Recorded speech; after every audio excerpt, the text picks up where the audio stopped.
हरे कृष्णा कृष्ण कृष्ण हरे हरे हरे राम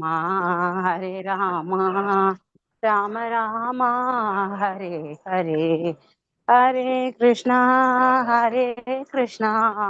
कृष्ण कृष्ण हरे हरे हरे राम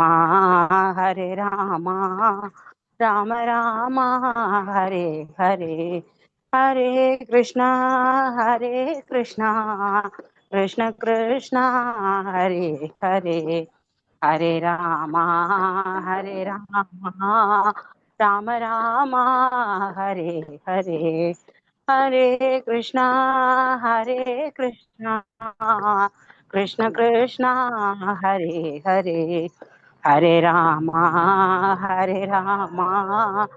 राम राम हरे हरे हरे कृष्णा कृष्ण कृष्ण हरे हरे हरे राम हरे राम राम राम हरे हरे हरे कृष्ण हरे हरे कृष्ण कृष्ण அழகா कृष्ण பண்ணீங்க மாதாஜி பிரபு. हरे हरे இது மங்களாச்சாரம் யாராவது படிக்கிறீங்களா? अज्ञान दिमरन्दस्य மங்களாச்சாரம் யாராவது படிக்கிறீங்களா? நான் படிச்சிட்டுமா? நீங்க படிக்கணுமா பிரபுஜி? நீங்க படிக்கணும் பிரபுஜி. Okay okay okay. நான் மங்களாச்சாரம் வந்து இந்த குரூப்ல போட்டு விடுறேன். நீங்க அதை கொஞ்சம் போட்டு படிங்க. சரி படிச்சுட்டு அடுத்து நான் அப்புறம் நீங்க எப்போ உங்களுக்கு டைம் கிடைக்குதோ படிங்க. ஏன்னா நான் டெய்லி 2 கிளாஸ் 3 கிளாஸ் இருந்தா கண்டினியூா நம்ம சொல்லக்கூடாது. ஏதாவது ஒரு கிளாஸ்ல மட்டும் சொல்லலாம். கண்டினியூ இப்போ 7 மணி கிளாஸ் அதுக்கு முன்னாடி ஒரு கிளாஸ் இப்படி எடுத்துக்கிட்டே வரும். அதனால சொல்றேன். சரி ஓகே, நானே படிச்சிடறேன் இப்போ. இல்ல போட்டு விடுங்க படிச்சிடலாம். பகவதே வாசுதேவாய ஓம் நமோ பகவதே வாசுதேவாய ஓம் நமோ பகவதே வாசுதேவாய ஓம் அஞ்ஞானதிமிராந்தஸ்ய ஞானாஞ்சனயே ஸலாகயே சக்ஸோமுமிலம் येन तस्मै गुरुवे नमः श्री चैतन्य मनोभीष्णं येन भूतले स्वयं रूपकथामयं तथा शिवपातिकं ये कृष्णा करुण सिन्धे दीनबन्धे जगत्पदे गोपीशा कान्ता राधा कान्ता नमस्ते सगाञ्जन गौराङ्गी राधे वृन्दानेश्वरे वानुसुदेवी प्रियमाणी हरिप्रिय वाञ्छकल्पतराय कल्पसिन्धे वस्य पतिनानां भावनी विष्णुयो नमो नमः जय श्री कृष्ण चैतन्य प्रभु नित्यानंद श्री अद्वैत गदाधर श्रीवासादि गौरभक्त वृंद हरे कृष्णा कृष्ण कृष्ण हरे हरे हरे राम राम राम हरे हरे हरे कृष्णा कृष्ण कृष्ण कृष्ण हरे हरे राम राम राम हरे हरे हरे कृष्णा कृष्ण कृष्ण हरे हरे हरे राम हरे हरे हरे राम राम राम राम हरे राम हरे हरे. வந்திருக்கு எல்லாருக்கும் நமஸ்காரம். ஹரே கிருஷ்ணா மாதாஜி. ஹரே கிருஷ்ணா பிரபு. கர்ம யோகத்துல 5வது அத்தியாயம் நம்ம வந்திருக்கிறோம். அதாவது பகவான் உணர்வில் நம்ம எப்படி செயல்படணும் அப்படின்றத ரொம்ப அழகா சொல்லப்படுறார். போன அத்தியாயத்துல ஞான யோகத்தை பார்த்தோம், கர்ம யோகத்துல ஞான யோகம் பார்த்தோம். அதே மாதிரி அதுக்கு முந்தின அத்தியாயம் 3வது அத்தியாயம் கர்ம யோகத்துல எப்படி நாம் நிஷ்காம கர்ம யோகத்திலும் சகாம கர்ம யோகத்திலும் எப்படி நாம வர்ணாச தர்மத்தை செயல்பட்டோம்னு படித்தோம். 2வது அத்தியாயம் ஆத்ம தத்துவத்தையும் சாங்கிய தத்துவத்தையும் வர்ணாச தர்மத்தையும் பார்த்தோம். முதல் அத்தியாயத்தை நம்ம பற்றோட இருந்ததை பார்த்துக்கிட்டோம் இல்லைங்களா? இப்போ எப்படி பக்தி மார்க்கத்துல எப்படி செயல்படணும், ஞான யோகம் கிடைச்சது, கர்ம யோகம் கிடைச்சது. இந்த கர்மயோகம் ஞானத்தையோட பக்தி கலந்த ஞானத்தை எப்படி செயல்படுறது அப்படின்னா இந்த அத்தியாயம் 29 ஸ்லோகம் தான். ரொம்ப அற்புதமா இருக்கும் இந்த ஸ்லோகம். நாளை அடுத்த அத்தியாயம் வந்து பாத்தீங்கன்னா அஷ்டாங்க யோகம். அஷ்டாங்க யோகம்னு சொல்லும் போது வந்து பாத்தீங்கன்னா 8 விதமான நிலைகள் நாமும் முத்திகன்னு சொல்ல முடியாது, சாந்தி சமாதி நிலை, அந்த நிலையை நாம தெரிஞ்சுக்க போறோம். அது அடுத்த அத்தியாயம். அதோட கர்ம யோகம் முடிஞ்சிடும். அதுக்கப்புறம் பக்தி யோகம் 7ல இருந்து 12 வரைக்கும் பக்தி யோகம், 13ல இருந்து 18 வரைக்கும் நாம ஞான யோகத்தை பார்க்க போறோம் இல்லைங்களா? இன்னைக்கு பகவானுடைய அனுகிரகத்தோட நாம செயல்படணும். அந்த உணர்வு மூலம் எப்படி செயல்படணும் அப்படின்னு இதுல ராஜ யோகமும் கிடைக்குது, பக்தி யோகமும் இருக்குது, கர்ம யோகமும் இருக்குது, ஞான யோகமும் இருக்குது. 5ம் கலந்து இருக்கும். இந்த அத்தியாயமும் 14வது அத்தியாயம் 15வது அத்தியாயம் ஒண்ணு போல இருக்கும். ஏன்னா அது வந்து புருஷோத்தரமான யோகம் 15 அத்தியாயம். இது வந்து பாத்தீங்கன்னா பகவானுடைய அனுகிரகத்தோட செயல்படுறது, பகவானுடைய உணர்வோட செயல்படுறது. ரொம்ப அழகா இருக்கும் இந்த அத்தியாயம். இது எல்லா தத்துவத்தையும் கலந்திருக்கும். ஆனா பதம் கம்மியா இருந்தாலும் ரொம்ப அழகா இருக்கும் இந்த அத்தியாயம். ஒரு ஸ்லோகத்தும் நிறுத்தி நிதானமா நம்ம படிப்போம். ஓகேங்களா? அதற்கு முன்னாடி இந்த நிகழ்ச்சி ஏற்படுகின்ற ஸ்ரீ ஸ்ரீ ராதா கோவிந்தா இஸ்கான் பெங்களூருக்கு நம்ம அனைவர் சார்பாகவும் என்ன பிரார்த்தனை. ஜெய் ஸ்ரீ கிருஷ்ணா சைத்தன்யா பிரபு நித்யானந்தா ஸ்ரீ அத்வைத கதாதார ஸ்ரீவாசாதி கௌரபக்த அவர்களுக்கு ஹரே கிருஷ்ணா கிருஷ்ண கிருஷ்ண ஹரே ஹரே ஹரே ராம ராம ராம ஹரே ஹரே. சரி, இப்ப 4வது அத்தியாயத்துல நம்ம என்ன சின்ன ஒரு விளக்கம் பார்த்தலாம். என்னென்ன ஒரு பார்த்தோம், ஒரு கண்ணோட்டம் பார்த்துட்டு 5வது அத்தியாயத்துக்கு உள்ள போயிருக்கோம். ஹரே கிருஷ்ணா. அதாவது நித்தியமான கல்வி. நித்தியமான கல்வின்னு பண்ண யாரால பெற முடியும்? பக்தன், நண்பன், தகுந்த வினாக்கள் கேட்பவன், கட்டளைகளை பின்பற்றுதல். இந்த 5 விதமான பக்தர்கள் தான் பகவானுக்கு ரொம்ப பிரியமான பக்தன் அப்படின்னு சொல்லப்படுது.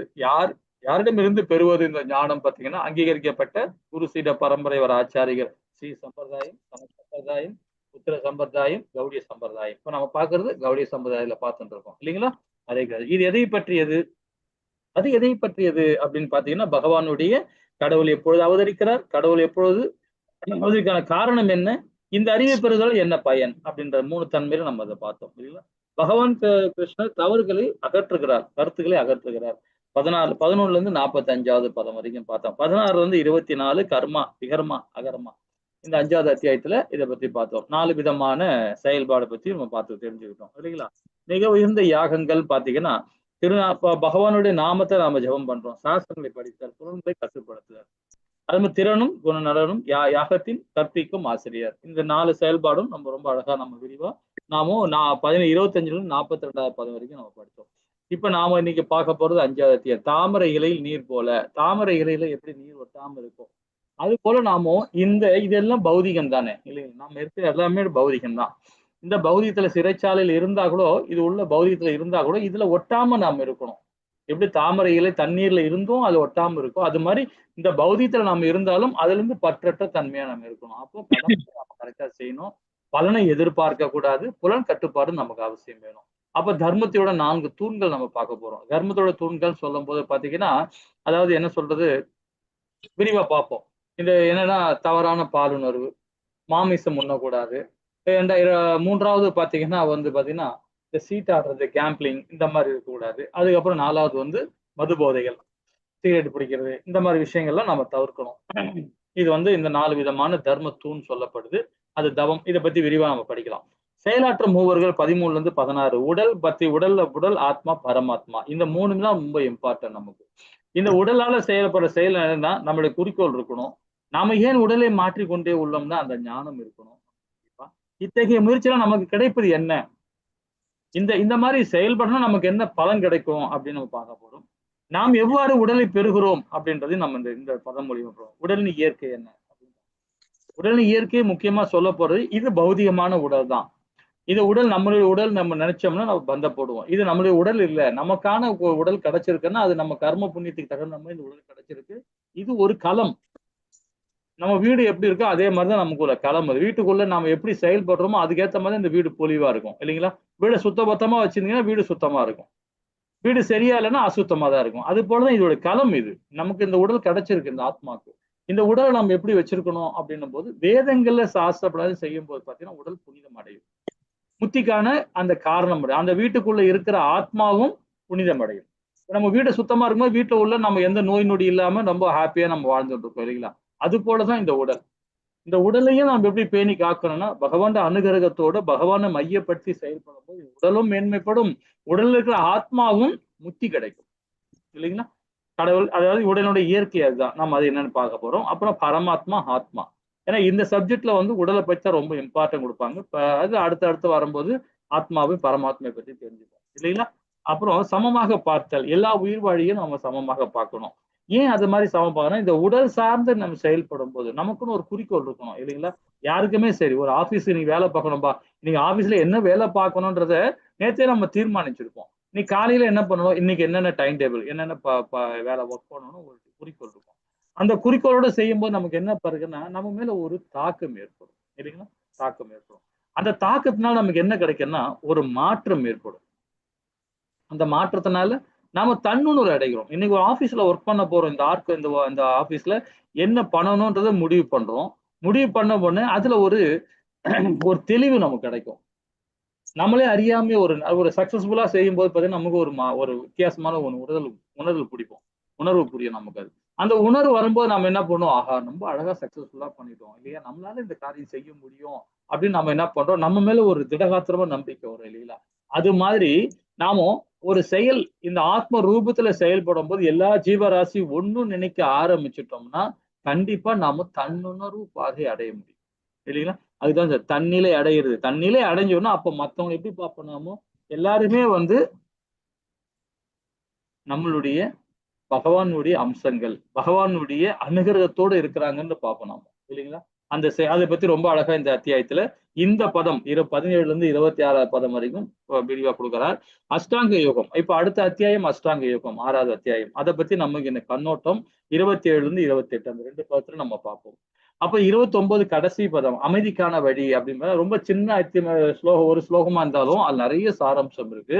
அதுல பாத்தீங்கன்னா கடவுள் விரும்புகின்ற கடவுளை அறிந்து கொள்ளுதல், கடவுளை பற்றி அறிவு அமைதி. கடவுளை பற்றி அறிந்து கொள்ளும் அறிவு பகவானின் ஆனந்தத்திற்கான அனைத்தும் அர்ப்பணித்தல், எல்லா லோகங்களையும் உயிர்வாளியின் உரிமையாளர். அதே மாதிரி பார்த்தீங்கன்னா அனைவரும் நலன் விரும்பி, அவருக்கு எந்த மாற்றமே கிடையாது. அவருக்கு நம்ம அறிவாளியா இருக்கலாம், ஒருத்தர் முட்டாளாவும் இருக்கலாம், ஒருத்தர் பணக்காரா இருப்பாரு, ஒருத்தர் ஏழையாவும் இருப்பாரு இல்லைங்களா. அவருக்கு அதெல்லாம் மாற்றலாம், அதெல்லாம் கிடையாது. அவருக்கு அந்த தன்மையே பார்க்க மாட்டார். எல்லாரும் ஒண்ணு போலதான் பார்ப்பார். அனைவருக்கும் நலம் விரும்பி அவர் இல்லைங்களா. ஹரே கிருஷ்ணா. சரி, இப்ப நாமும் 5வது அத்தியாயத்தோட சின்ன ஒரு கண்ணோட்டம் பார்த்தோம். இதுல ஒரு சுருக்கம். இத 29 பதமா இருந்தாலும் 5ஆ பிரிச்சிருக்காங்க நம்ம ஆச்சாரிகள். அதுல ஃபர்ஸ்ட் என்ன பண்ண போறோம், தாமரை இலை போல, தாமரை இலை நீர் போல நம்ம எப்படி பார்க்க போறோம். ரொம்ப அருமையா இருக்கும். 1ல இருந்து 12வது பதம் பார்ப்போமா. இப்ப முதல் ஸ்லோகத்துல அர்ஜுனன் குழப்பம் அடைஞ்சிருக்கிறார். எங்கெங்க அடைஞ்சிருக்கிறார்ன்றத நாம இந்த பதம் மூலியமா நம்ம விவரமா படிக்கலாம். ஹரே கிருஷ்ணா மாதாஜி பிரபு, இந்த ஸ்லோகம் படிக்கிறீங்களா யாராவது?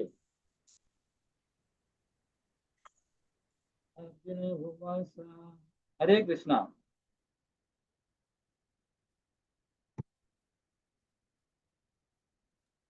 ஹரே கிருஷ்ணா மாதாஜி பிரபு, யாராவது படிக்கிறீங்களா?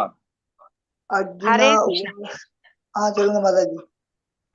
अर्जुन उवाच सन्न्यासं कर्मणां कृष्ण पुनर्योगं च संशयसि यच्च श्रेय यतयोर्येतं तन्मे ब्रूहि सुनिश्चितम्. हरे कृष्णा.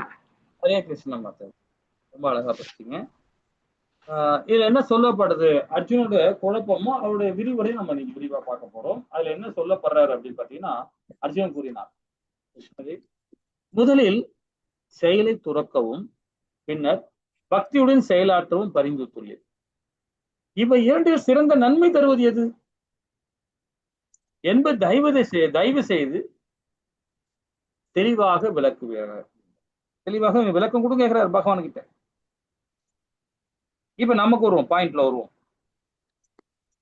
இப்ப அவருக்கு என்ன கேட்கிறார் பகவான் கிட்ட பாத்தீங்கன்னா, செயலை துறக்க சொல்றீங்க, பக்தியோடு செயலாற்றும் சொல்றீங்க, இது ரெண்டுல எது சிறந்தது அப்படின்னு பகவான் கிட்ட அர்ஜுனன் கேட்கிறான். இப்ப நமக்கு ஒரு கேள்வி, நம்ம கொஞ்சம் புரிதல் எப்படின்னு பார்ப்போம் இல்லைங்களா. இப்ப செயலை துறக்கிறது சிறந்ததா, பக்தியோட செயலாற்றவும் சொல்றீங்களா, இது எது சிறந்தது அப்படின்னு கேட்கிறாரு இல்லைங்களா. இப்ப நமக்குள்ள ஒரு புரிதல் எப்படி இருக்குன்னு பார்ப்போம். எல்லாரும் பதில் சொல்லுவோமா? ஹரே கிருஷ்ணா, உங்களோட புரிதல் எப்படி இருக்குன்னு சொல்லுங்களா. எது சிறந்தது? நம்ம பக்தியோட செயல்பட்டு அதை பகவானுக்கு அர்ப்பணம் பண்றது சிறந்தது. ஹரிபோல் ஹரிபோல். அப்புறம் சரி, இத என்ன சொல்ற, பக்தியோடு செயலாற்றவும் பரிந்துரைத்துள்ளேன் அப்படின்னு சொல்றாரு இல்லையா. இது முத்திக்கான செயல் தான். அப்போ செயலை துறக்கிறது சொல்றதையும், செயலை துறக்கவும் சொல்றது எப்படி? டிட்டாச்டா இருக்கணும். ஹரே கிருஷ்ணா. இந்த இடத்துலதான் அர்ஜுனனுக்கு கொஞ்சம் குழப்பம் வந்தது. ரெண்டுமே பாத்தீங்கன்னா எது சிறந்தது அப்படின்னா, துறவா அல்லது பக்தியா அப்படின்னு பாத்தீங்கன்னா, துறவும் பக்தி கொடுக்கும், துறவும் முத்தி கொடுக்கும். துறவரம் போறவன் முத்தி கொடுக்கும், ஆனா அது கொஞ்சம் கடினம். என்ன கடினம் அப்படின்னு பாத்தீங்கன்னா, சமுதாயத்தை விட்டுருவார், அப்பா அம்மாவை விட்டுருவார், சகோதர பந்தங்கள்லாம் விட்டுருவார், விட்டுட்டு எங்கேயாவது போய் ஒரு காட்டுல போய் உட்காந்துப்பார், ஹரிநாமத்தை சொல்லிட்டு இருப்பார், கடும் தபம் பண்ணிட்டு இருப்பார். ஆனா அது உண்மையான துறவு தான். அதே துறவு கிரகஸ்தனா இருந்து, ஒரு பிரம்மச்சாரியா இருந்து, ஒரு கிரகஸ்தனா இருந்து துறவரம் போறான் பாத்தீங்களா, பக்தியோடு செயலாற்றான் பாத்தீங்களா, இதுவும் துறவு தான். துறவரம்னா குடும்பத்தை விட்டு இல்ல, குடும்பத்தோடு இருந்து பணம் சம்பாரிச்சு கொடுத்துக்கிட்டு பற்றற்ற தன்மையா இருந்து இந்த மாதிரி கோலத்துல, இந்த மாதிரி தலையில பின்னாடி சீகா விட்டுக்கிட்டு, ஹரிநாமத்தை விட்டுக்கிட்டு, கண்டி மாலையை போட்டுக்கிட்டு, இந்த காவி உடையில போட்டுக்கிட்டு, இவன் குடும்பஸ்தன் தான். இவரு ஒரு கிரகஸ்தன் தான், இவரு சன்னியாசி கிடையாது. இப்ப நான் வந்து ஒரு கிரகஸ்தன் தான், நான் தீட்சா எடுத்தவன் தான். நான் எனக்கு குடும்பம் இருக்கு, சம்பாதிக்கிறேன், பகவானுக்கு பக்தி செய்கிறேன் இல்லைங்களா, இதுவும் முக்தி கிடைக்கும். சமுதாயத்தை விட்டு வெளியே போறவங்களுக்கு புத்தி கிடைக்கும், ஆனா அது கடினம். இது ரொம்ப இயல்பா நமக்கு வரும். ஆனா இதுல என்னன்னா, அகர்மா கர்மா விகர்மா இது மூணுத்தையும் நம்ம செயல்படணும். அகர்மால இருக்கும்போது ரெண்டுத்தையும் செஞ்சுப்போம், விகரமாவும் செய்வோம், அகர்மாவும் செய்வோம். அகரமா சொல்றவன் வேதங்களை சார்ந்து செயல்படுவான், விகரமான்றவன் எதிர்மறையா செயல்படுவான் சரிங்களா. அப்ப நம்ம விகரமா கிடையாது, கர்மமா இருந்த கர்மியா இருந்தோம், இப்போ அகர்மாவை செயல்பட்டு இருக்கோம், அதுக்கும் முக்தி கிடைக்கும் இல்லைங்களா. அர்ஜுனுக்கு இங்கதான் குழப்பமாயிட்டான்.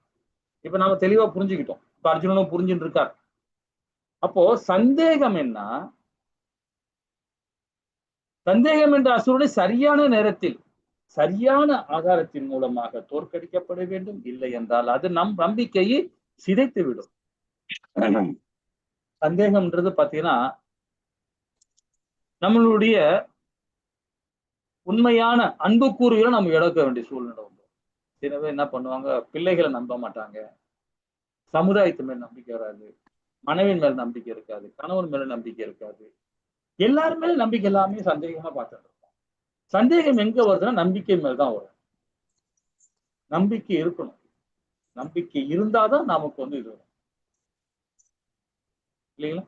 அப்படியே நம்பிக்கை வச்ச பிறகு அவங்க கண்ணோட்டம் நம்ம கண்ணுக்கு நேரா பார்த்தோன்னா கர்மா விலகணும், அந்த சங்கத்தை விட்டு விலகணும் சரிங்களா. அப்போ சந்தேகம் என்றது அசுரன் மாதிரி, அது அசுர குணம். அது அந்த குணத்தை நம்ம போயிட்டோம்னா நம்ம புத்தி செயல் இழந்துரும், நம்ம வீழ்ச்சி அடையக்கூடிய செயலுக்கு வந்துடும். நாம சந்தேகப்படக்கூடாது, சந்தேகப்பட்டாது ரொம்ப தொல்லை இல்லைங்களா. ஹரே கிருஷ்ணா. ஆனா இங்க பகவான் அர்ஜுனுக்கு சந்தேகம் இல்லை, சந்தேகம்லாம் கிடையாது. ஏன் அந்த சந்தேகம் அந்த சந்தேகம் வருதுன்னு பாத்தீங்கன்னா, அது ஆன்மீக சம்பந்தப்பட்ட சந்தேகம். துறவா பக்தியோட செயல்படுறவா, இது ரெண்டுத்தில் உள்ள டிஃபரெண்ட் புரியல அவருக்கு. ஆனா பௌதிக சந்தேகம்ன்றது நம்மள அழிச்சிரும், ஆன்மீக சந்தேகம்ன்றது நம்மள முக்திக்கான வழியை தேடி. அப்ப பகவான் வந்து அர்ஜுனன் வந்து சந்தேகம் இருந்ததால் தகுந்த அதிகாரிகள் வந்து கேட்டு தெரியும். இப்ப நம்ம கூட பாத்தீங்கன்னா ஒரு பிரச்சனை வருதுன்னா, ஒரு பிரச்சனை நம்ம இருக்கோம்னா நாமளா அதை வந்து அதை அனலைஸ் பண்ணி நம்ம போறது ரொம்ப கடினம். அது எவ்வளவு பெரிய ஞானியா இருந்தாலும் சரி, எவ்வளவு பெரிய கர்ம யோகம் இருந்தாலும் சரி. ஒரு கர்ம யோகம் என்ன பண்ணுவோம், நான் வேதங்களை இங்க படிச்சேன், எனக்கு இந்த குரு இங்க சொல்லி கொடுத்தாரு, அதை நாம தவறு செஞ்சிருக்கிறோம், அந்த இடத்துல நாம சஞ்சலம் அடைஞ்சிருக்கிறோம். அப்போ அதுல வெட்கப்பட்டு நாம அந்த வெட்கப்பட்டு அந்த பிரச்சனை வந்து வெளியே வர பார்க்கணும். நம்ம அது எதுக்கு காரணம் என்ன, நம்ம ஆச்சாரிகள் சொல்லி கொடுத்தாங்க, நம்ம மேல் அதிகாரிகள் சொல்லி கொடுத்தாங்க, அது வந்து நம்ம புரிஞ்சுக்கிட்டு நம்ம வெளியே வரும் இல்லைங்களா. எல்லாருக்குமே அந்த தன்மை இருக்கும். அப்பா அம்மா சொல் பேச்சை நம்ம கண்டிப்பா கேட்கணும், பெரியவங்க பேச்சை நம்ம கண்டிப்பா கேட்கணும், நம்ம மேல் அதிகாரி பத்தி கண்டிப்பா கேட்கணும். அப்பதான் நமக்கு ஒரு தெளிவு வரும். இல்ல நாம என்னால முடிஞ்சிரும், நான் செயல் பண்ண அது உண்டுதான், இல்லைன்னு சொல்லல. ஆனா இருந்தாலும் ஒரு அனுபவசாலி சொல்றதை கேட்கணும் நாம. அப்ப சந்தேகம் இருந்தால் தகுந்த அதிகாரிடம் கேட்டு தெளிவுபடுத்தணும் என்று அர்ஜுனன் நமக்காக கற்றுத் தருகிறார். ஏன்னா பகவான் அவனை மாயத்துல கட்டு வந்து வச்சிருக்கிறார் அர்ஜுனனை.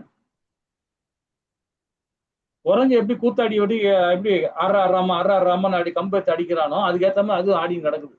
சொல்லி கொடுத்து ஆடுற மாதிரி ஆடியும் கிடக்குது. அதே போலதான் அர்ஜுனோட மனநிலை அப்படி இருக்கு. அது எதுக்காக கேட்கிறான் அர்ஜுன? நமக்காக பகவான் கேட்க வைக்கிறார் அவனை, இல்லைங்களா? ஹரே கிருஷ்ணா. அதனால நாம சந்தேகம்ன்றத இந்த சந்தேகம் இம்பார்ட்டன்ட். எல்லாருக்குமே கேள்வி ஞானம் இருக்கணும். நம்ம 4வது அத்தியாயத்துல படிச்ச மாதிரி கேள்வி ஞானம் கண்டிப்பா இருக்கணும். 2வது பதம் அதுக்குள்ள விளக்கத்தை கொடுக்கிறார். அர்ஜுனோட குழப்பத்துக்கு விளக்கம் கொடுக்கிறார். அப்பமா ஹரே கிருஷ்ணா மாதாஜி. ஹரே கிருஷ்ணா. ஸ்ரீ பகவான்வாச சந்நியாசः கர்மயோகश्च நிஸ்ரேயஸ கராவுபௌ தயோஸ்து கர்ம சந்நியாசாத் கர்மயோகோ விசிஷ்யதே. ஹரே கிருஷ்ணா. ஹரே கிருஷ்ணா மாதாஜி. ஹரே கிருஷ்ணா. ஹரே கிருஷ்ணா. இதுல என்ன சொல்ல வர்றாரு பாருங்க. புருஷோத்தர அம்மாவுக்கு முழு கடவுள் என்ன சொல்றாரு? செயலை துரத்தல், பக்தியோடு செயல்படுதல், இரண்டுமே முக்தி ஏற்றதாகும். இரண்டுமே முக்தி கொடுக்கும். ஆனால் இவ இரண்டில் செயலை துறப்பதை விட பக்தி தொண்டு செயல்படுவது சிறந்ததாகும். செயலை துறந்தது பத்தி கொஞ்சம் கடினம் தான், இல்லைங்களா? காட்டுக்கு போறது, நாட்டுக்கு போய் எங்க நதிக்கரையில போய் உட்காந்துக்கிட்டு ஹரே கிருஷ்ணா ஹரே கிருஷ்ணா கிருஷ்ணா கிருஷ்ணா ஹரே ஹரே ஹரே ராம ராம ராம ஹரே ஹரே. அப்பா அம்மா பத்தி ஞாபகம் இருக்காது, பிள்ளைகளை பத்தி ஞாபகம், எதை பத்தி என்ன ஞாபகமே இருக்காது. போய் எங்கேயா போய் உட்காந்து கிடப்பாரு. ஆனா குடும்பத்தோட இருந்து பணமும் சம்பாதிச்சுக்கிட்டு இருக்கிற பணத்தை நம்ம யூஸ் பண்ணிட்டு இல்லாதவங்களுக்கு கொடுத்து தான தர்மம் கொடுத்து அடுத்த சமுதாயத்தையும் மேன்மைப்படுத்திக்கிட்டு இருக்கான் பாருங்க. அவன் தாங்க உண்மையான கர்ம யோகி. அவன் தான் ஞானி. அவன் முக்தி இந்த வாழ்நாள்லயே முக்தி அடைஞ்சிருவான், சரிங்களா? இது என்னுடைய பணம் இல்ல, பகவானால இந்த களம் சொல்றது இந்த சரீரத்துல உள்ள இருக்கிற ஆத்மா செயல்பாடால எனக்கு இந்த பணம் கிடைக்குது. ஆத்மாவுடையது, பகவானுடையது. அந்த பகவானுடைய அனுகிரகத்தோட இந்த பணம் கிடைக்குது.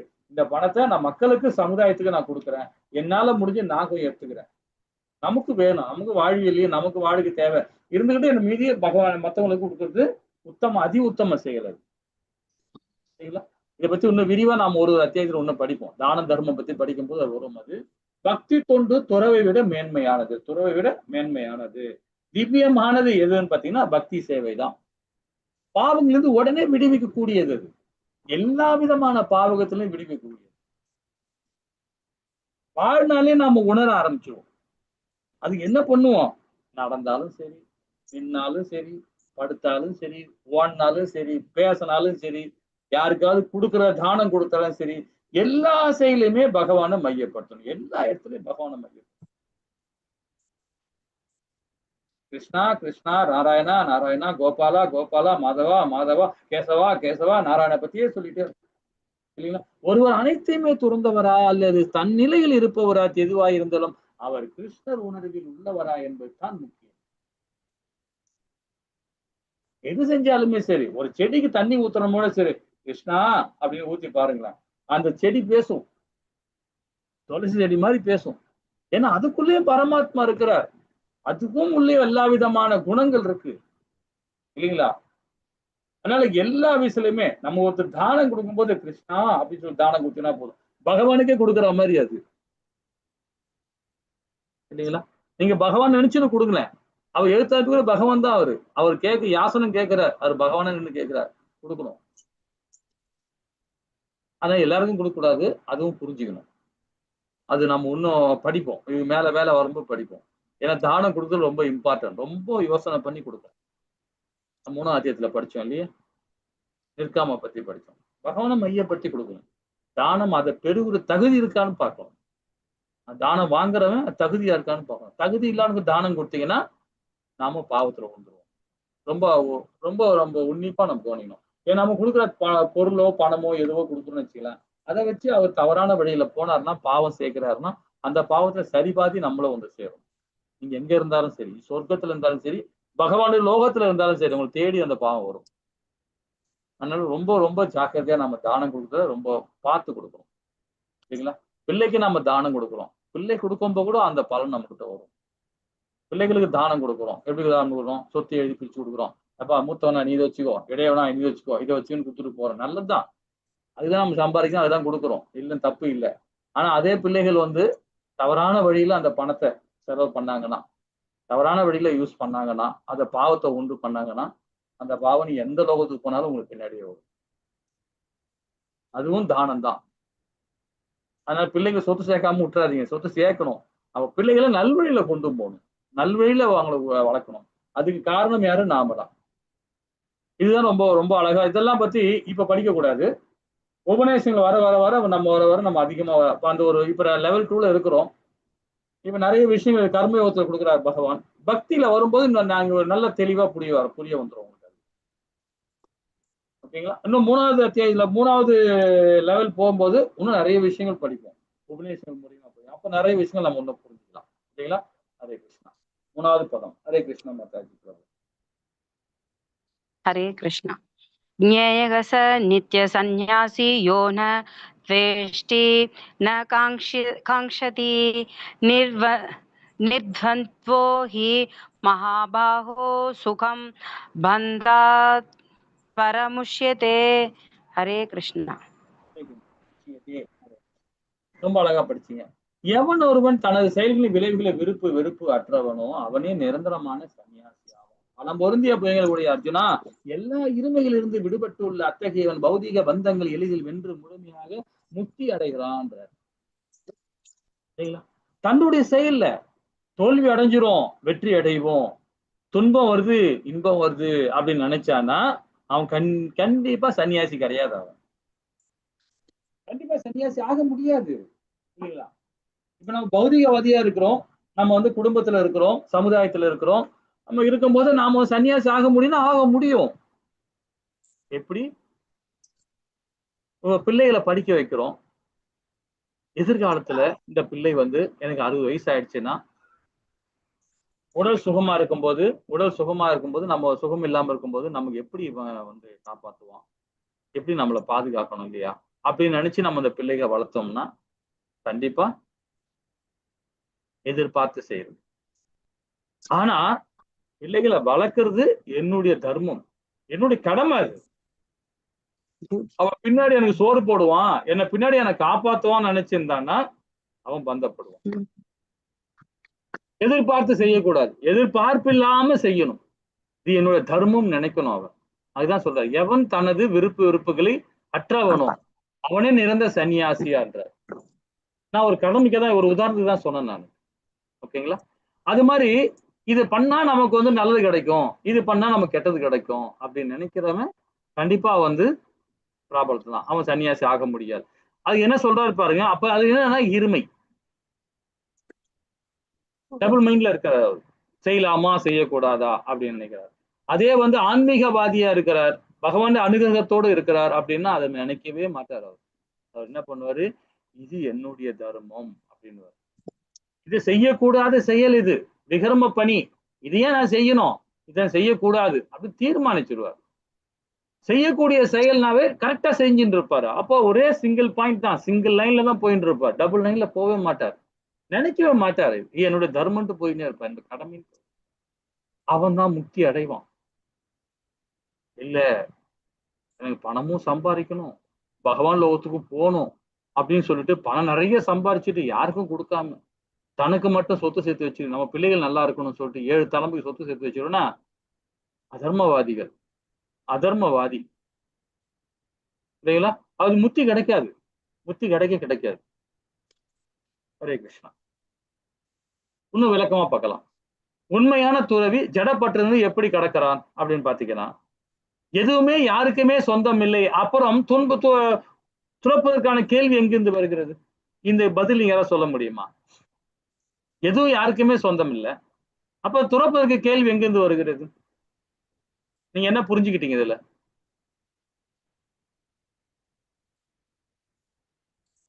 ஹரே கிருஷ்ணா.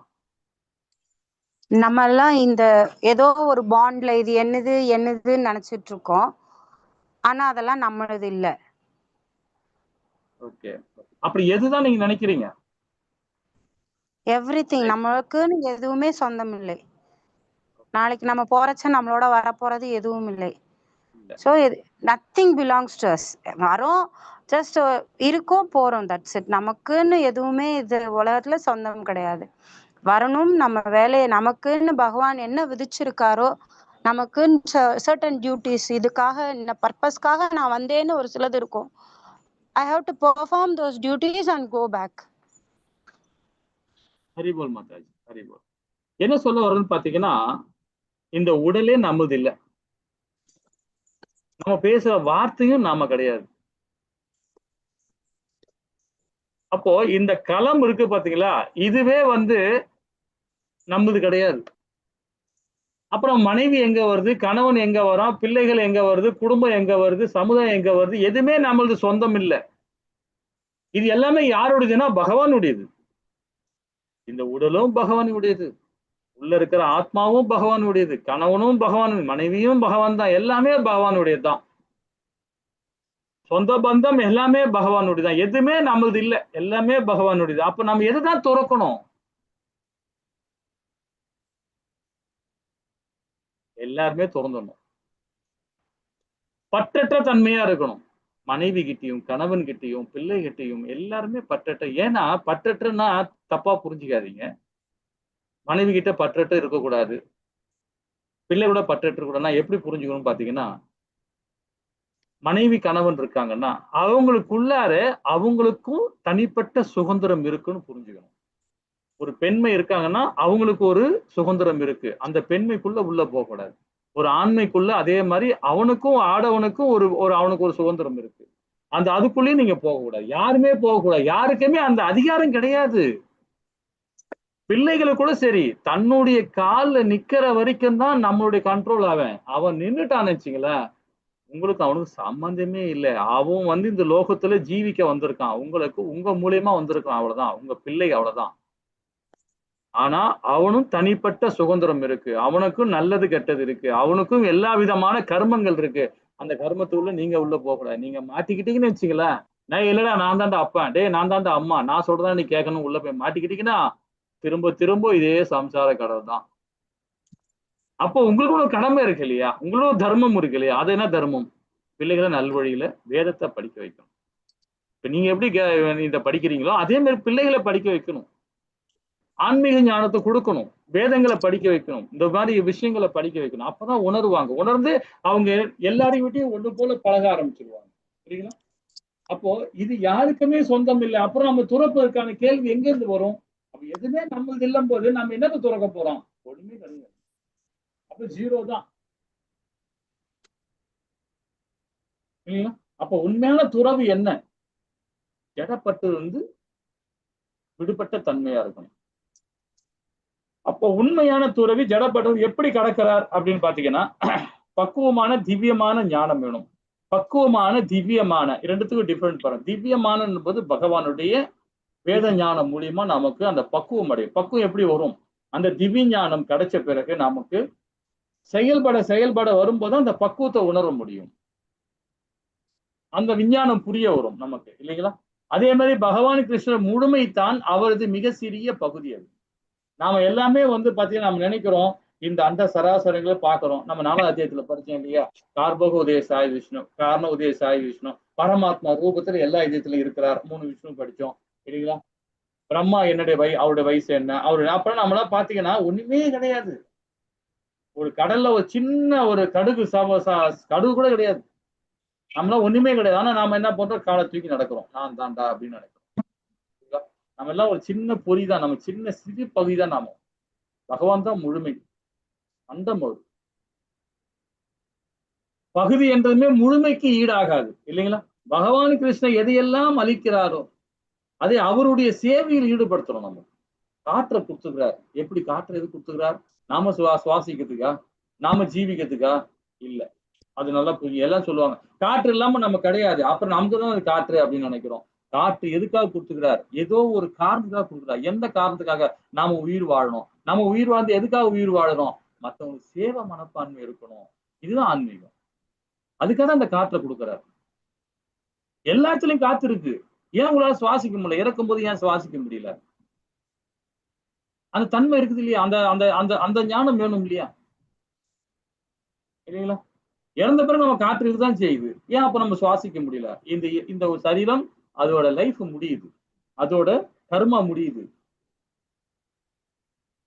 இந்த விஞ்ஞானம் நம்ம புரிஞ்சுக்கிட்டோம்னா போதும், ரொம்ப அழகா பகவானுக்கு முழுமையா பக்தி கொடுக்காரு இல்லைங்களா? ஹரே கிருஷ்ணா. இன்னும் படிப்போம். 4வது ஸ்லோகம். ஹரே கிருஷ்ண மாதாஜி. हरे कृष्णा। सांख्योगौ पृथक् बालाः प्रवदन्ति न पण्डिताः एकमभ्यास्थितः सम्यकुभयोर्विन्दते बलं फलं। हरे कृष्ण। ஹரே கிருஷ்ணா. பக்தி தொண்டு கர்ம யோகம், அதாவது ஜட உலகின் ஆய்வு அறிவில் இருந்து சாங்கிய யோகத்திற்கு, அதாவது சாங்கிய தத்துவம் நம்ம படிச்சோம் இல்லைங்களா, வேறுபட்டது என்ற அறிவற்றோர் பேசுவர். எவன் ஒருவன் தன்னை இவ்விரண்டு பாதைகளும் ஏதேனும் ஒன்றில் முழுமையாக ஈடுபடுகிறானோ அவன் இரண்டில் பலனையும் அடைகிறான் என்று உண்மையான பண்டிதர் கூறுகிறார். பக்தி தொண்டு கர்ம யோகத்துல நம்ம செயல்படும். ஜட உலகின் ஆய்வு, அப்போ அறிவுன்னு சொல்லும் போது நம்ம அது நமக்கு இந்த வேதங்கள் மூலியமா நமக்கு நிறைய ஞானம் கிடைக்குது. அந்த ஞானத்தை செயல்படுத்த ஆரம்பிக்கும் போதுதான் நமக்கு அந்த விஞ்ஞானம் புரியுது. அதுதான் சாங்கியம். அந்த விஞ்ஞானம் புரியுது. அப்ப வேறுபட்டது என்று அறிவற்றோர் பேசுவர். எவன் ஒருவன் தன்னை இவ் இரண்டில் பாதையில் ஏதேனும் ஒன்றில் முழுமையாக ஈடுபடுத்துகிறானோ அவன் இரண்டில் பலனையும் அடைகிறான் என்று உண்மையான பண்டிதர் கூறுகின்றார். ரொம்ப அற்புதமா சொல்லியிருக்காரு பாருங்க. இந்த இதுல இன்னும் விரிவால பத்தி பார்ப்போம். இந்த ஸ்லோகத்தோட ஞானம் மற்றும் பக்தி தொண்டு, இந்த ரெண்டுமே பாருங்க. ஞானம் பக்தி தொண்டு. ஞானம் விஷ்ணுவுக்கு இலக்கு, பக்தி தொண்டு விஷ்ணுவோட இலக்கு தான். படைப்பின் ஆத்மாவை கண்டுபிடிப்பது ஞானம். உள்ள இருக்க ஆத்மா இருக்கு, இந்த உடல் வேற, ஆத்மா வேற, ஆத்மாவுடைய பண்பு என்ன, உடலோட பண்பு என்ன, இதை தெரிஞ்சுக்கதான் அந்த ஞானம் இல்லைங்களா? அப்ப பக்தி தொண்டு என்பது பகவானுக்கு தொண்டு செய்வது தான். இந்த படைப்பினோட ஆத்மாவை கண்டுபிடிச்ச பிறகு பகவானுக்கு பக்தி தொண்டு செய்வதுதான். அப்ப ஞான பாதை ரொம்ப கடினமானதுதான். ஞான பாதை ரொம்ப கடினமானதுதான். ஆனா பக்தி தொண்டு ரொம்ப எளிமையானது, இயல்பா வரும் நமக்கு எல்லாருக்குமே. கீழே நம்ம என்ன சொல்லுவோம், அம்மான்னு. அம்மான்றது பக்தி தான், ஆனா முறையை மாத்தி சொல்றோம், அவ்வளவுதான். அம்மான்றது நம்ம அவங்கள தெய்வமா நினைக்கிறோம், ஆனா நான் அம்மான்னு சொல்றோம். அது முறையற்றது கிடையாது. ஆனா ஆக்சுவலா நீங்க பகவான கிருஷ்ணா அப்படின்னு சொன்னீங்கன்னா போதும், கண்டிப்பா முக்கிதான். அம்மா சொன்னாலும் முக்கிதான், கிருஷ்ணர் சொன்னாலும் முக்கிதான். ஆனா கிருஷ்ணர் சொன்னீங்கன்னா அதி உத்தமம். அதுக்கு காரணம் என்னன்னா, நம்ம எப்பவுமே ஹரிபக்தியோட பகவான் நாமத்தை சொல்லிக்கிட்டே இருக்கணும், சொல்லிக்கிட்டே இருந்தாதான் அந்த அம்மா ஸ்தானம் அப்பா ஸ்தானம் நம்மகிட்ட பற்றுல இருந்து வெளியே வருவோம், பகவானுடைய நாமத்தை சொல்ல ஆரம்பிச்சோம். பக்தி தொண்டு மிக மிக எளிமையானது, ஆனா ஞானப்பாதை மிக கடுமையானது. 4 வேதம் படிக்கணும், 108 உபநேசம் படிக்கணும், 18 புராணம் படிக்கணும், உள்வாங்கணும், ஸ்ரீமத் பாகவதம் படிக்கணும், ஸ்ரீமத் பகவத்கீதை படிக்கணும். படிச்ச பிறகு நம்ம என்ன பண்றோம், நம்ம காலை தூக்க ஆரம்பிச்சிடும். நான் படிச்சிருக்கேன், நிறைய விஷயங்கள். நான் டாக்டர் படிச்சிருக்கேன்பா, நான் இன்ஜினியரிங் படிச்சிருக்கேன்பா, என்கிட்ட எல்லாம் ஒண்ணுமே பேச முடியாது அப்படின்னு நினைப்பாங்க. ஏன்னா அந்த மாதிரி செயல்பாடு பண்ணும் இந்த ஞானம். ஞானப்பாதை கடுமையானதுன்னா பக்தி தொண்டு எளிமையானது. எப்படி பாருங்க, எல்லோருக்கும் தத்துவத்தை நிபுணராக அல்ல, பக்குவமற்ற துறவு, புலன்களை அடக்குவது மிகவும் கடினமானது, முறையற்ற செயல்கள். இந்த 4 செயல்பாடு. எனக்கு ரொம்ப விஷயம்லாம் தெரிஞ்சிருக்கேன்பா, நான் இன்ஜினியரிங் படிச்சிருக்கேன்பா, இதெல்லாம் என்கிட்ட சொல்லாத, நிறைய நான் படிச்சிருக்கிறேன் அப்படின்னு சொல்லுவாங்க. ஆட்டோமேட்டிக்கா அந்த தான் என்ற ஆணவம் வந்துடும். அதனால என்ன பண்ணுவான்னா, அவன் நமக்கு அந்த கொடுக்குறான்ப்பா, நம்ம அதை பத்தி நம்ம சொல்லித்தரான்ப்பா அவன் அப்படின்னு சொல்லிட்டு இவர் எதிர்மறையா செய்ய ஆரம்பிச்சிருவார். ஆனா உண்மையான ஞானம் இருக்கும், அந்த ஞானத்தை மறந்துட்டு இவர் எதிர்மறையா செய்ய ஆரம்பிச்சார், முறையற்ற செயல் செய்ய ஆரம்பிச்சிருவார். புலன்களை அடக்க மாட்டார். புலன்னா எது அவர் சொல்ற ஏத்துக்க மாட்டார். நீ சின்னவன்டா, எனக்கு சிஷியன், நீ எப்படி ஞானத்தை கொடுக்கலாம் அப்படின்னு சொல்லி பார்த்தார். தவறான செயல் இல்லைங்களா? ஒரு இடத்துல பாத்தீங்கன்னா, ராமானுஜ ஆச்சாரியார் ஒரு குருஸ்தானத்துல இருக்கிறார். அப்போ அவருடைய குரு இருக்கார். அவர் குரு கிட்ட அவர் சேவை மனப்பான்மையோட சேவை பண்ணிட்டு இருக்கார். அப்புறம் இவருடைய சித்தி பையன், யார் சகோதர ஸ்தானம் உள்ளவர், யாருக்கு? ராமானுஜாச்சாரியாருக்கு. அப்புறம் அவரும் வந்து அங்க அதே குருகுலத்துல சேர்றார். சேர்ந்து 2 பேருமே கலந்து எல்லாமே சேர்ந்து சேவை மனப்பான்மையோட சேவை பண்ணிட்டு இருக்காங்க. ஆனா சீனியர் யாருன்னா ராமானுஜாச்சாரியார். அவர் தம்பியும் வந்து சகோதரரும் அங்க செஞ்சுட்டு இருக்காரு. அப்போ ஒரு வாட்டி என்ன பண்றாரு, பெட்டை வந்து தட்டி தட்டி, யாரு? குருவோட பெட்டை படுக்க அறைய தட்டி சுத்தப்படுத்திட்டு அது மேல படுத்து படுத்து பாக்குறாரு. படுத்து படுத்து தாகாணி மேல படுத்து பாக்குறாரு. பார்த்துட்டு எழுந்துக்கிறார். அதை ராமானுஜர் பார்த்துட்டாரு. பார்த்து நேரா குரு கிட்ட போய் சொல்றாரு, குரு தம்பி இந்த மாதிரி பண்ணிட்டான், தவறு தவறு இல்லைங்களா அப்படின்னு. தவறுதான் அப்படின்னாரு. உடனே குரு கூப்பிடுறாரு அவனை, தம்பிக்காரனை கூப்பிட்டு சொல்றாரு, ஒரு குருவோட பெட்ல படுக்குது தவறு இல்லையா அப்படிங்க. ஐயோ தவறு, அபராதம் அது, அதெல்லாம் படுக்க கூடாது அப்படின்னு. ஏன் அப்ப அந்த செயல் செஞ்ச அப்படின்னு குரு கேட்கிறாரு. குரு, நான் சுகத்துக்காக நான் படுக்கல குரு, உங்களுக்கு அந்த பெட்ல படுக்கும் போது அசௌகரியமா இருக்கக்கூடாது, உங்களுக்கு ஏதாவது இடைஞ்சல் இருக்கக்கூடாது, உங்களுக்கு ஏதாவது பிரச்சனை வரக்கூடாது, அதுக்காக நான் படுத்து பார்த்து எழுந்தேன், எனக்காக இல்ல உங்களுக்காக தான் நான் செஞ்சேன். அப்பதான் அவருக்கு குருக்கு புரிஞ்சுது, ராமானுஜாச்சாரிக்கும் புரிஞ்சுது. உடனே ராமானுஜர் என்ன பண்ண தெரியுங்களா, உடனே அவங்க கிட்ட வந்து மன்னிப்பு கேட்கிறாரு. மன்னிப்பு கேட்கிறாரு. தம்பியோட மன்னிப்பு கேட்கிறாரு. நான் செஞ்ச தவறுதான், தம்பியை மன்னிச்சிருங்க. இதே இன்னொரு சம்பவம் நடக்கும். கொஞ்ச நாள் ஆன பிறகு பாத்தீங்கன்னா, ஒரு பாம்புக்கு வாய் உள்ளார நோண்டி நிற்கிறாப்புல ஒரு தம்பி, ராமானுஜர் தம்பி. உடனே கேட்கிறாரு, டேய் என்னடா பண்ற, அது வாயில்லா ஜீவன்டா, அந்த பாம்பு வாய்க்குள்ள விட்டுருக்கியாடா, நீ அது கடிச்சிச்சுன்னா விஷம் ஆயிடுச்சு, நீ இறந்துருவடா. ரெண்டாவது அந்த பாம்பே வேற பாடுறா, எப்படி கிடக்குது பாடுறா, அது உயிர் போற நிலை கிடக்கு பாடுறா, பேச்சு மூச்சு இல்லாம கிடக்கு பாடுறா பாம்புன்னு சொல்லி ராமானுஜர் திட்டுறாரு அவர் தம்பிய. அப்போ உடனே சொல்றான் அவன் தம்பி என்ன சொல்றான்னா, அண்ணாண்ணா அண்ணான்னு சொல்ல, குருவே தப்பா எடுத்துக்காதீங்க, அந்த பாம்பு ஒரு ஏதோ தின்னுச்சு, தின்னும் போது அது வாய்க்குள்ளார பல்லுல அந்த இதுக்குள்ள மாட்டிக்கிச்சு, தாடைக்குள்ள மாட்டிக்கிச்சு, முள்ளு மாதிரி மாட்டிக்கிச்சு. அது ரொம்ப சிரமப்பட்டதை நான் பார்த்துக்கிட்டே இருந்தேன், அதனால அந்த பாம்பு கஷ்டப்படுதுன்னு சொல்லிட்டு அந்த வாயை திறந்து அது முள்ள எடுத்து விட்டேன் அப்படின்ற. தன் உயிர் போனாலும் பரவாயில்ல, அது ஒரு விலங்கு, ஒரு ஊர்வன, அதுக்கு இடைஞ்சல் வரக்கூடாது, அது துன்பப்படக்கூடாதுன்னு சொல்லிட்டு அந்த எண்ணத்துல அவர் செஞ்சாரு பார்த்தீங்களா. அது ராமானுஜர் அப்படியே ஆத்ம நிவேதனம் அடைஞ்சார். தன்னோட சகோதரனோட பார்க்காம ஒரு சிஷியங்கிட்ட ஆத்ம நிவேதனம். அந்த ஞானம் இருக்கணும், அது வரணும். அது எப்படி வரும்? விஞ்ஞானம், விஞ்ஞானம் மூலியமா தான் உணர முடியும். அப்ப யாரையுமே நம்ம தவறாக எண்ணக்கூடியது, ஏதோ வகையில ஒரு ஆள் அவன் செஞ்சுட்டு இருக்கான் அப்படின்ற மாதிரி இருக்கும். நிறைய பத்தி ராமானுஜர் பத்தி நிறைய சொல்லலாம். அவங்களுக்கு இவங்களுக்குள்ள நிறைய விஷயங்கள் நடந்தது. அப்போ புலன்களை அடக்கணும். ஏன்னா ராமானுஜருக்கா முடியல பாருங்க, அவராலேயே முடியாம சந்தேகப்படுறாரு. பார்த்து அதுக்கப்புறமா தான் புரிஞ்ச பிறகு உடனே வெட்கப்படுறார் ராமானுஜர். தம்பி நான் தவறு பண்ணிட்டு என்னை மன்னிச்சு தம்பின்னு ஆத்ம நிவேதனம் அடைகிறார். ஒரு சின்ன ஒரு விலங்கு கூட நீ துன்பம் அளிக்காம பாக்குற பத்தியா, உன்னுடைய உயர்வான குணம் இருக்கு பத்தியா, உனக்கு நான் அடி பண்ணிருந்தான்ற அந்த தன்மை இருக்குன்னா அவன் தான் கர்ம யோகி. நான் சொல்றது நீ கேட்கணும், நீ என்னை விட சின்னவன், நீ நான் சொல்றது கேட்கணும். ஆனா அவன் அறிவாளியா இருப்பான், ஏதோ ஒருவன் சொல்லுவான், அதை கேட்காம இவர் என்ன பண்ணாரு, அது எதிர்மறையா செய்வார், இவரை மாட்டிப்பாரு, அவனையும் மாட்டி கொடுத்துருவார். அது என்னது? புலன்களை அடக்குவதில்லை. ஆனா அது ரொம்ப கடினமானது, பக்குவமற்ற துறவு.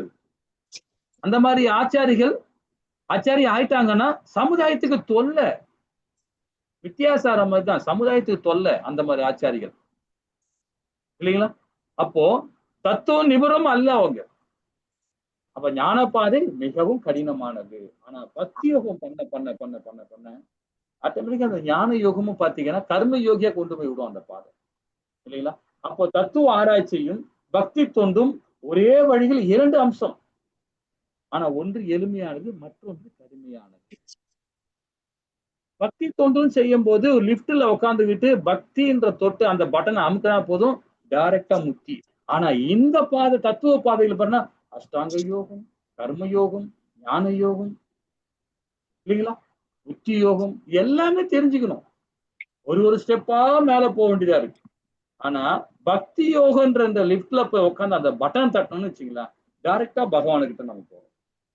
அப்ப புத்திசாலி எளிமையான பாதையை தேர்ந்தெடுக்கிறார். பக்தி யோகம் தான் சிறந்தது இல்லைங்களா? ஹரே கிருஷ்ணா. 5வது ஸ்லோகம் என்ன சொல்லி பார்ப்போமா? ஹரே கிருஷ்ணா மாதாஜி. हरे कृष्ण। यत् सांख्ये प्राप्यते स्थानं तत् योगैरपि गम्यते एकं सांख्यं च योगं च यः पश्यति स पश्यति। हरे कृष्ण। ஹரே கிருஷ்ணா. எவன் ஒருவன் சாங்கிய யோகத்தினால் அடையக்கூடிய அதே நிலை பக்தி தொண்டிலும் அடையக்கூடியது என்பதை அறிந்து சாங்கிய யோகத்தின் பக்தி தொண்டையும் சமநிலையில் காண்கிறானோ அவனே உள்ளதை உள்ளபடி, அதாவது உள்ளதை உள்ளபடி காண்பவன் ஆவான் இல்லைங்களா? இப்ப இந்த இடத்துல பாருங்களேன், உண்மையான ஞானம் உடையவன் உள்ளது உள்ளபடி காணுதல். இப்போ பகவத்கீதை ஏன் நாம இதை படிக்கிறோம்? உண்மை உரிவில் ஏன் சில பிரபுபாதா இதுல கொடுத்திருக்காரு, விளக்கம் கொடுத்துறேன்னா, அங்க பகவானாலும் அர்ஜுனாலும் என்ன பேசப்பட்டாங்கன்றது அங்க சொல்லப்பட்டிருக்காரு. அது அவருடைய தனிப்பட்ட இது கிடையாது, அவருடைய தனிப்பட்ட ஞானம் கிடையாது. இது குரு சீட பரம்பரை வரையில ஆச்சாரிகள் சொல்லி கொடுக்கப்பட்டதுதான். அது அப்படியே எழுதியிருக்கிறார். அவருடைய குரு என்ன சொல்லி கொடுத்தார், வேதத்தை சார்ந்து என்ன சொல்கிறார்? ராமானுஜ ஆச்சாரியார், இப்ப நம்ம மத்துவாச்சாரிய ஆச்சாரியர், விஷ்ணு சுவாமிகள், வில்வமங்கூர் தாகூரார், இவங்க எல்லாம் என்ன சொன்னாங்க அது அப்படியே அழகா எழுதியிருக்கார். உண்மை ஒருவர் அங்க என்ன பேசப்பட்டாங்க. ஆனா சில பிரபுபாதாவோட அவரோட ஞானத்துல தான் எழுதுனது கிடையாது. இது பகவான் அனுகிரகத்தால வர்றதுதான். இது அந்த குரு சீட பரம்பரை வர ஆச்சாரிகள் மூலியமா எழுத முடியும். ஒரு அரசியல்வாதி கூட எழுதியிருக்கார், ஒரு சினிமா பிரபலமான நூறு எழுதியிருக்கிறார், ஒரு கண்ணதாசன் எழுதியிருக்கிறார். கவிஞர் கண்ணதாசன் பாத்தீங்கன்னா அவரும் ஒரு பொருள் எழுதியிருக்கிறார். ஏன்னா அவருக்கு என்ன ஞானம் இருக்கோ அதுதான் எழுதுவார். நடிகர் ஷோ அவரும் எழுதியிருக்கிறார். இன்னொரு அரசியல்வாதியும் எழுதியிருக்கிறார். அவருக்கு என்ன ஞானம் இருக்குதோ அதுக்கு தகுந்த மாதிரி. ஆனா அதெல்லாம் படிக்கவே தயவு செய்து பார்க்க கூட தொடாதீங்க. நான் கண்ணதாசன் கூட சொல்றேன், நான் வேதங்களை சார்ந்து ஆச்சாரிகள் எழுதி கொடுக்குற ஞானம் மட்டும்தான் படிக்கணும். அதுதான் உண்மை இல்லைங்களா? ஞானத்தாலும் பக்தி தொண்டாலும் அடையக்கூடியது ஒன்று எளிமையானது, மற்றொன்று மிகவும் கடினமானது. தத்துவம் சொல்றது நிறைய பேர் சொல்லுவாங்க. தத்துவங்கள் கவிஞர் கண்ணதாசன் இருக்கிறார், எவ்வளவு பேர், நிறைய பேர் இருக்காங்க தத்துவம் சொல்லுவாங்க. அவங்களுடைய வாழ்வியல் தத்துவத்தை சொல்லுவாங்க, அவங்களுடைய ஞானத்துக்கு தகுந்த மாதிரி தத்துவத்தை சொல்லுவாங்க. அதே கண்ணதாசன் பாருங்க, நடிகர் அவரு ஒரு பாட்டி, ஒரு கண்ணதாசன் பாரு, கவிஞர் கண்ணதாசன் ஒரு குறிப்பிட்ட வயசு வரைக்கும் ரொம்ப மோசமா இருந்தார். தமஸ்ல இருந்தார் அவர், ரசோல இருந்தார் அவர், ரசோ குணத்திலையும் தமஸ்ல இருந்தார் அவர்.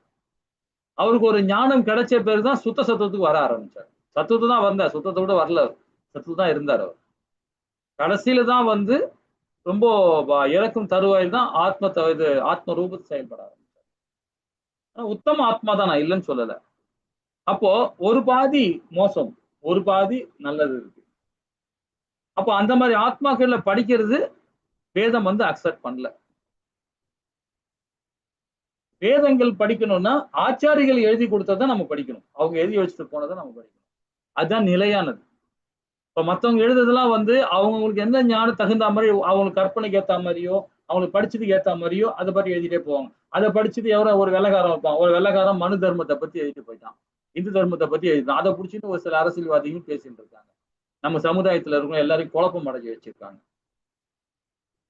வேதம் என்ன சொல்லுதோ அதுதான் செயல்படும் இல்லைங்களா? அப்போ வேருக்கு நீர் ஊற்றுதல், வேரை கண்டுபிடித்தல். ஆனா ரெண்டு செயலுமே ஒண்ணுதான்,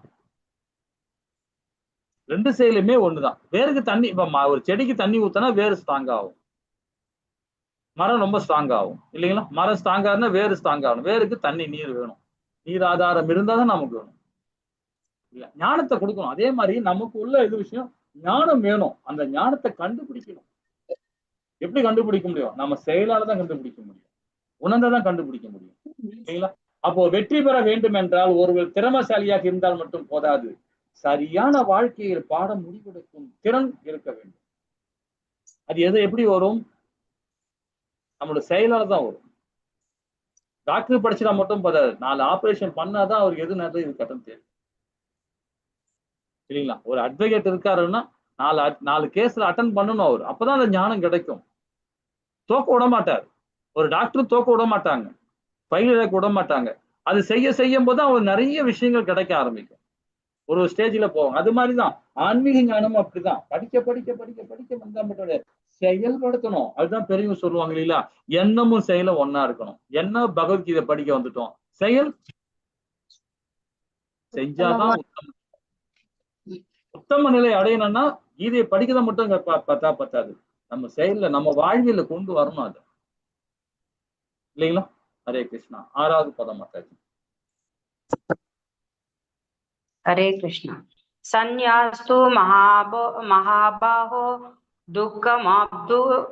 दुःखमाप्तु मयो गतः योगयुक्तो मुनिर्ब्रह्म न चिरेणाधिगच्छति।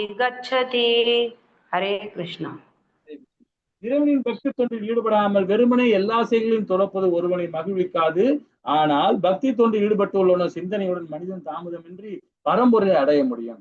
அதாவது இறைவனை பக்தி தொண்டு ஈடுபடாமல் வெறுமனே எல்லா செயலையும் துறப்பது ஒருவனை மகிழ்விக்காது. எல்லா தொழிலும் எப்படி சரி பண்ணிக்கலாம், அப்பா எனக்கு பக்தி தொண்டும் பிடிக்காது, நான் வேலைக்கும் செய்ய மாட்டேன், யாருக்கும் எந்த உபத்திரமும் இல்லை, நான் பாட்டு என்ன விட்டுருங்கப்பா, நான் பாட்டு கிடக்குறேன் அப்படின்னா எப்படி சாப்பிடுவான், எப்படி ஆரோக்கியமா இருக்க முடியும்?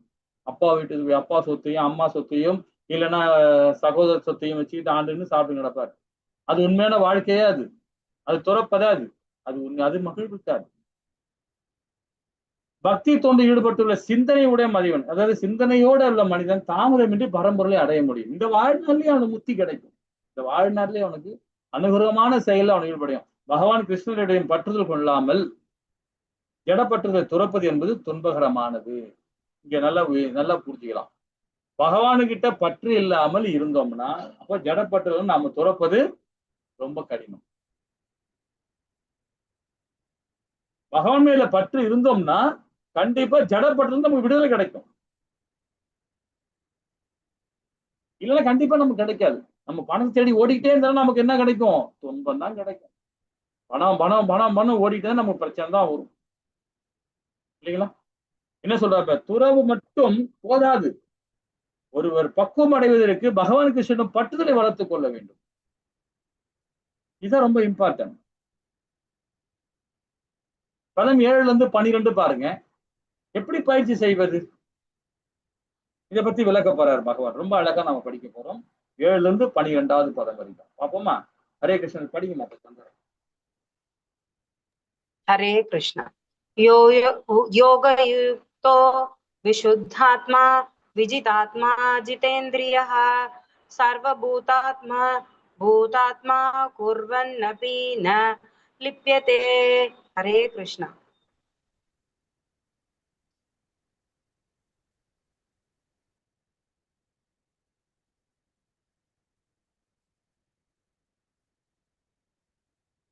ஹரே கிருஷ்ணன்.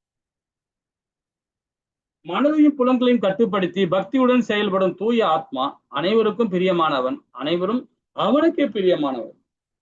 எப்பொழுதுமே செயலில் ஈடுபட்டு இருந்த போதிலும் அத்தகைய மனிதன் பந்தப்படுவதில்லை. மனதை புலன்களை கட்டுப்படுத்தி பக்தியுடன் செயல்படும் அந்த தூய ஆத்மா. இந்த விளக்கம் பாருங்களேன். பகவான் கிருஷ்ணர்கள் எப்பொழுதும் உள்ள ஒரு குணங்கள் பாருங்க, அனைவரும் பகவான் கிருஷ்ணனுடைய அங்கங்கள். அனைவருமே, ஒரு எறும்பு கூட பாத்தீங்கன்னா பகவானுடைய அம்சம் தான் அது. ஏன் அந்த எறும்பு வந்திருக்குன்னா அது செஞ்ச கர்மத்துக்கு தகுந்த மாதிரி அது உடல் கிடைச்சிருக்கு, அவ்வளவுதான். அதுக்குள்ள ஆத்மாவும் நமக்குள்ள ஆத்மாவும் ஒண்ணுதான். நம்ம நாளைக்கு எறும்பா கூட பிறக்க முடியும் சூழ்நிலை வரும், ஒரு பூச்சா கூட பிறப்போம். ஆனா எல்லாமே பகவானுடைய அம்சம் தான் அது, எல்லாமே பகவானுடைய அங்கங்கள் தான் அது இல்லைங்களா. ஒரு எறும்பா இருந்தாலும் பூனையா இருந்தாலும் மனுஷனா இருந்தாலும் நாயா இருந்தாலும் யாருமே சரி அந்த நிலையில, ஏன்னா பகவானுடைய உணர்வுல இருக்கிறவன் இது மாதிரிதான் நினைப்பான். நம்ம வீட்டுல ஒரு கர்ப்பாம்பூச்சி வருதுன்னா கூட கொல்ல மாட்டான். ஏன்னா இந்த கீதையை படிச்சு உள்வாங்கின பிறகு கேட்டா அதுக்குள்ளேயே பரமாத்மா இருக்காரு. ஆனா அதனால நமக்கு அடிச்சா நமக்கு நோய் வருமே, பிரச்சனை வருமே, மேல நடந்தா அது ஒரு டேட்டில இருக்கு, கண்டிப்பா அப்படிதான் இருக்கும். நேற்று எங்க ஒரு கோவிலுக்கு போயிட்டு வரும்போது கூட சகோதரியோட குழந்தைய பொம்பளை குழந்தை, அவளை கேட்டுக்கிட்டே வந்த வண்டியில வரும்போது அவ கேட்கிறா, நான் கேட்டேன் வீட்டுல ஒரு கரப்பாம்பூச்சிக்குள்ளோட பகவான் இருக்காருடி அப்படின்னு சொன்னா, அப்ப அவரு அதுக்குள்ளேயும் பூச்சிக்குள்ளேயே பகவான் இருக்காரா? பகவான் இருக்கார். அப்பயே நம்ம வீட்டுல அம்மா வந்து ஹிட் அடிக்கிறாங்க, இதெல்லாம் கொல்றாங்க அப்படின்னு அறியாமல் இருக்கிறாங்க. அப்ப அடிக்க கூடாதா மாமா அப்படின்னு? கண்டிப்பா அடிக்க கூடாது. அப்ப கரப்பாம்பூச்சி உள்ள வந்தா நம்ம என்ன பண்ண முடியும் அப்படின்னு? ஏன் உள்ள வருது? கரப்பாம்பூச்சி எங்க இருக்கும்? அது நீ சொல்லும் போதுல. கரப்பாம்பூச்சி சாக்கடையில இருக்கும். அப்ப உங்க வீடு சாக்கடையா? உங்க வீடு சாக்கடையா அப்போ? ஆனா வீடு அப்ப வீடு சாக்கடையா இருந்தா தான் உள்ள வரும். வீடு நீ சுத்தமா வச்சிருக்கணும். சுத்தமா வச்சிருந்தேன்னா உள்ள வராது. நீ வீடு அசுத்தமா வச்சிருந்தனா எல்லாமே வரதான் செய்யும் இல்லையா? ஒரு பூச்சி இருந்தா பல்லி இருக்க செய்யும். பல்லி இருந்ததுன்னா அதுக்கு மேல எலி இருக்கதான் செய்யும். எலி இருந்தா பாம்பு வரதான் செய்யும். எல்லாமே ஒன்னோட ஒண்ணு சார்ந்தா இருக்கும். அப்ப வீடை நீங்க சுத்தமா வச்சிருந்தோம்னா நமக்கு வராது. அந்த குழந்தைக்கு சொன்ன உடனே இனிமேல்ட்டு நானு எதுவுமே கொல்ல மாட்டேன் அப்படின்னு. அப்ப உன் வீடை நீ சுத்தமா வச்சிருக்கணும் இல்லைங்களா? அப்ப எல்லா விஷயமும் எல்லா ஜீவராசியும் ஒண்ணு போல நாம நினைக்கணும். அதனால் நான் அனைவருக்குமே சேவை செய்ய வேண்டும். எப்படி? திவ்யமான ஞானத்தினால். திவ்யமான ஞானத்துல செய்யும் போது புத்தி வந்து தூய்மை அடையுது நமக்கு. அது அடுத்தவங்களுக்கு பயன்படுது அவங்களுக்கு இல்லைங்களா? நமக்கும் பயன்படுது, அடுத்தவங்களுக்கும் பயன்படுது. அப்ப மனதையும் புலன்களையும் கட்டுப்படுத்துதல். அப்ப கடமைக்காக செயல்படுதல். என்ன கடமை? நம்ம பிள்ளைகளை நல்வழியில வளர்க்கணும், நம்ம சமுதாயத்துல நல்வழியில கொண்டு போகணும், நாம தனி மனிதோட ஒழுக்கத்தோட வாழணும். இந்த மாதிரி புரிதல் நமக்கு கிடைக்கும். கடமைன்னா இதுதான் கடமை இல்லைங்களா? அப்ப செயல்கள் நமக்கு விளைவுகள் இல்லை. நாம செய்யற செயலுக்கு கண்டிப்பா விளைவுகள். இதெல்லாம் ஏன் கொடுக்கிறார் பகவான்? ஆத்ம ரூபத்துல செயல்படுற அர்ஜுனா அப்படின்ற. எழுத்தாப்புல இருக்க யாரு? பீஷ்மரை நினைக்காத, ஒரு ஆத்மாவா நினை. ஆத்மா நினைச்சா சின்னதா ஆயிடுவான் அவன். நீ பீஷ்மரா பத்தினா பெருசா தெரிவார். நீ ஆத்மாவா நினை அப்படி நினைச்சேன்னா அது உடனே அந்த உடலை கொல்லுவ. அந்த ஆத்மாக்கு விடுதலை கொடுன்றார் பகவான் இல்லைங்களா? ரொம்ப அழகான தத்துவத்தை கொடுக்குறார். இப்ப இதெல்லாம் சாராம்சம் எப்படி நம்ம செயல்படணும் அப்படின்னா, இந்த மாதிரி ஹரிபக்தியோட நம்மளால முடிஞ்ச வரைக்கும் கீதையை உபதேசம் பண்ணலாம். இந்த மாதிரி கிளாஸ் எடுக்கலாம். அது நீங்க பக்குவம் அடையணும், பக்குவப்படுத்திக்கணும். நீங்க சரி என்னால கிளாஸ் எடுக்க முடியலப்பா, எனக்கு அந்த அளவுக்கு எனக்கு வந்து பொருளாதாரம் இல்லை, ரெண்டாவது அந்த அளவுக்கு டைம் இல்லை எனக்கு. எல்லாராலும் முடியாது ஒண்ணும் கிடையாது. நீ நினைச்சீங்கன்னா கூட சரி, இப்பனாலும் சரி, ஒரு 6 மாசத்துல 3 மாசத்துல 1 வருஷத்துல கண்டிப்பா எல்லாராலும் அந்த இந்த மாதிரி இதை கொடுக்க முடியும். அதுக்கு நம்ம எஃபோர்ட் எடுக்கணும் இல்லைங்களா? சரி இதனால எனக்கு பண்ண முடியல, பரவாயில்ல. ஒரு புக்கு, பகவத்கீதை புக்கு இல்ல ஸ்ரீமத் பாகவதம் இல்ல ஏதோ ஒரு உபநேசம் ஏதாவது ஒண்ணு கொடுத்து இதை படிங்க, இதுல பகவான் நிறைய சொல்லியிருக்கிறார் அப்படின்னு சொல்லி கொடுங்க. இதுவும் பிரச்சாரம் தான். மிக சிறந்த சேவை அது. பகவான் கிருஷ்ண மகிமையை பரப்புதல். ஒரு குழந்தைகிட்ட கூப்பிட்டு வச்சு நம்ம அழகா ஒரு குழந்தை பேசுன்னு வச்சுக்கலாம், இங்க வாடா அம்மா அப்படின்னு சொல்லி உட்கார வச்சு புத்திமதி எப்படி சொல்லணும்னா கீதையை பத்தி பகவானை மையப்படுத்தி அதை சொல்லி பாருங்களேன். அங்குக்குள்ள பகவானே, அதுக்குள்ள பகவான் இருக்கார், அந்த குழந்தைக்குள்ள இருக்காரு. அப்படியே சும்மா பிரைட்டா வெளியே வருவார். அந்த குழந்தைக்கு ஆர்வத்தோட தூண்டி கொடுப்பாரு. இன்னும் நாம ஒரு கருவியா இருந்து செயல்படுறோம், அது அந்த குழந்தை இன்னும் லக்குன்னு பிடிச்சி. அப்ப நம்ம எது செஞ்சாலுமே சரி பகவானை மையப்படுத்தணும், அவருடைய மகிமையை வெளிப்படுத்தணும் இல்லைங்களா? வேதத்தில் சொல்லப்பட்டிருக்கு, சாஸ்திரம் சொல்லப்பட்டிருக்கு. இதை செயல்படும் நம்ம குழந்தைங்களுக்கு சொல்லிக் கொடுக்கணும். அதுகளுக்கு சலிப்பு இல்லாம சொல்லிக் கொடுக்கணும். சில பேர் தேவையில்லாம சொல்லி கொடுப்பாங்க. அது மாதிரி இல்லாம பகவானை மையப்படுத்தி அவரு ஸ்டோரிய அழகா அந்த குழந்தைங்க சொல்லிக் கொடுக்கணும். அதுதான் நம்முடைய மகிமையை பரப்பணும், பகவானுடைய மகிமையை நம்ம பரப்பணும் இல்லைங்களா? யோசித்து பாருங்கள், இவைகளை எவை ஆத்மாவை செயல்படுகின்றன? இவ்வளவு செயல்பாடு: பார்ப்பது, கேட்பது, தொடுவது, நுகர்வது, உண்பது, நகர்வது, தூங்குவது, மூச்சு விடுவது, பேசுவது, கழிப்பது. இதெல்லாம் ஆத்மாவோட செயல்பாடா? எதுவுமே ஆத்மாவோட செயல்பாடு இல்லை. இது எல்லாமே உடல் சார்ந்த செயல். கர்ம யோகம், ஞான யோகம். இப்ப நம்ம 14 ஸ்லோகத்தை அத்தியாயத்துல படிப்போம். கர்மேந்திரங்கள், ஞானேந்திரங்கள். இது எல்லாமே என்னது? 24 புலன்கள். இதெல்லாம் புலன்கள் சொல்றதோட பண்புகள் சொல்லலாம். இந்த உடல் சார்ந்த பண்புகள், குணங்கள் சொல்லலாம், பண்புகள் சொல்லலாம். இப்போ பார்ப்பது எதுன்னு சொல்ல? ஞானேந்திரங்கள், கர்மேந்திரங்கள் இருக்கு. பார்ப்பது, கேட்பது, தொடுவது கர்மேந்திரங்கள்.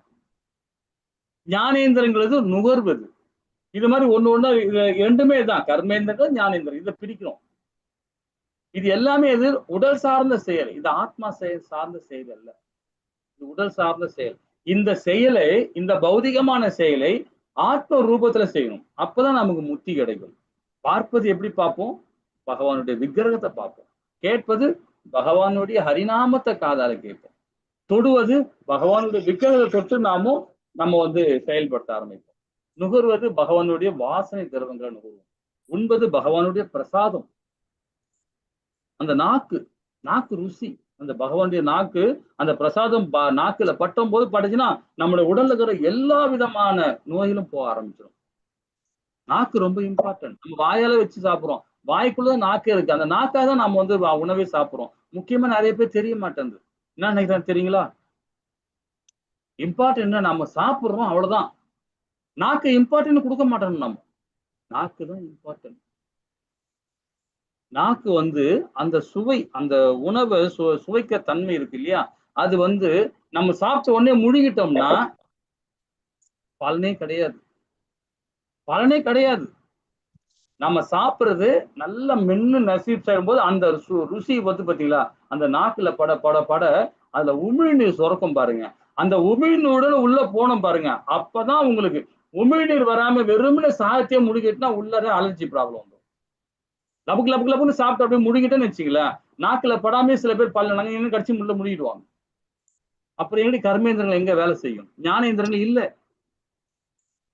அப்போ நாக்கில் அந்த உமிழ்நீர் சுரக்காது, அந்த எச்சை வராது. எச்சோட முள்ள போனாதான் அமிர்தமா இருக்கும் அந்த இது இல்லைங்களா? சோ அது நாக்கு முக்கியமானது. உண்பது, நகர்வது, தூங்குவது, மூச்சு விடுவது, பேசுவது, கழிப்பது, இது எல்லாமே உடல் சார்ந்தது. ஆனா இத ஆத்மாவை மையப்படுத்தி செயல்படணும்.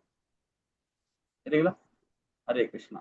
8:09 மாதாஜி டைம் ஆயிடுச்சு. நாளைக்கு பார்ப்போம். ஹரே கிருஷ்ணா. போய் நாளைக்கு எல்லாருமே ஒரு 8:30 மணிக்கு நாளைக்கு ஸ்டார்ட் பண்ணிடலாமா? ஹரே கிருஷ்ணா. நீங்க ஓகே சொன்னா நாளைக்கு 8:30 மணிக்கு ஸ்டார்ட் பண்ணலாம். சரிங்க பிரபுஜி, வந்துடலாம். 9 மணினா வேண்டாம் நமக்கு.